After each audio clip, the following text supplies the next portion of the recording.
But this morning we're going to talk about something I think that is meaningful as well as something that is needful that we to understand.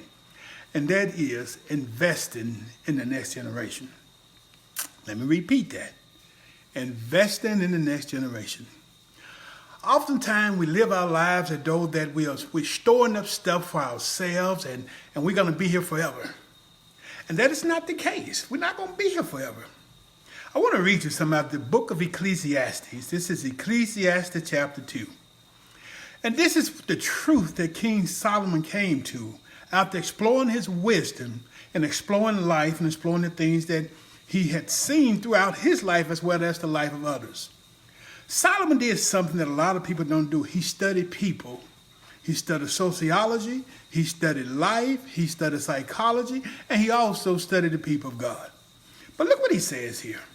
This is Ecclesiastes chapter 2, verse 4. He said, I undertook great projects. And let's let you know he studied. I built houses for myself. I planted vineyards.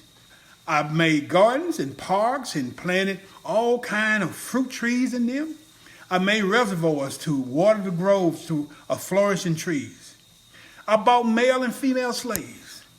And I had other slaves who were born in my house, also known, owned more herds of flocks than any other in Jerusalem. He said, I had all of these things. I was prospered. I was on task. I had everything planned out how I wanted it. Look what else he said. I amassed silver and gold for myself. In other words, he invested. He put silver and gold. He stored them. He had bank accounts and all of these things. And the treasures of the kings in Providence. I had all of those things. He said, I became greater by far than any in Jerusalem before me. And in all of this, my wisdom stayed with me. So he said, with all of these things here, I kept studying because this was a project that I wanted to see what was the outcome of. Let's go down a little bit further. This is Ecclesiastes chapter 2, verse 10. He said, I denied myself nothing my eyes desired. I refused my heart no pleasure. My heart took delight in all of my labor. And this was the reward for all of my toil. Of all the things that he worked for, Solomon saying, this is the reward. I stored up stuff. I had great projects. I had great investment. Verse 11 said, yet, this is the summation of what he come to. When I surveyed all that my hand had done and what I have toiled to achieve, all of these things, look what he said. Everything was meaningless. Man. By our measure of today's standard, he would have been a great success. But Solomon came to the conclusion that all of this stuff was meaningless. Why? He said, a chasing after the wind. He said nothing was gained. What was he going after that he can attest that nothing was gained? Look what he says. Because he was wise. Verse 16, he said, for the wise, like the fool, will not be long remembered. All of the things that Solomon did, nothing would change the flow of life or his destiny. It don't care how much you amass, how much you gain, how much you prosper. I want you to know that you are literally setting up the next generation. That's what it's all about. This is the way God had planned it. Because sometimes we're thinking that we are amassing a kingdom here on earth for ourselves. So even if you live to be 100 years old, you're going to leave your labor, the things that you toil for and your investment, to somebody else.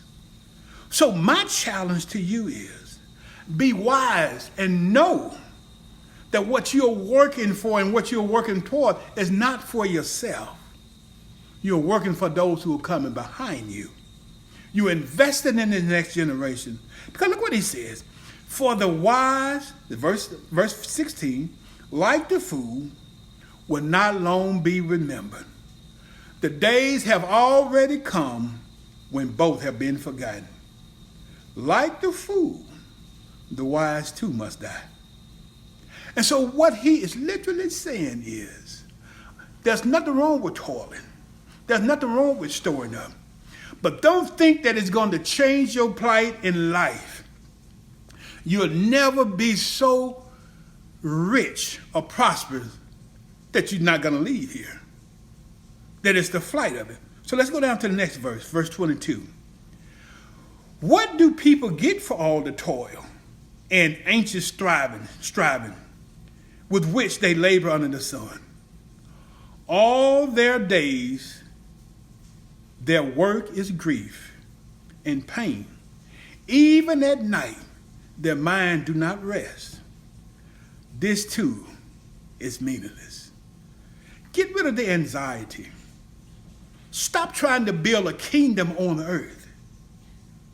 Because guess what? You're going to leave it. Solomon didn't feel like it was fair that he invented and invested and did all of these things. And guess what he said? And I may leave it all to a fool. That's the chance you take. So if you are wise, you know that I'm going to leave this. So let me make some investment in the next generation. Let me pour into people who are going to be here after I'm gone.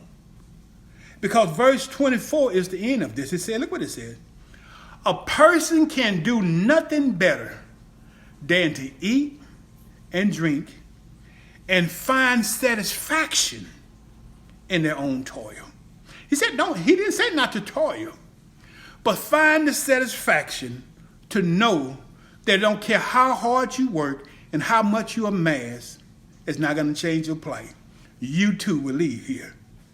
This too, look what it said, I see from the hands of God.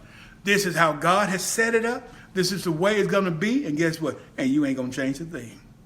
So this is Pastor Trey Roberts on Thursday's Thought. Let's invest in the next generation. Don't take all of your time trying to amass something for yourself. Pour into others. That's what God called us to do. See you next Thursday. Your YBC, Trey Roberts. Thank you.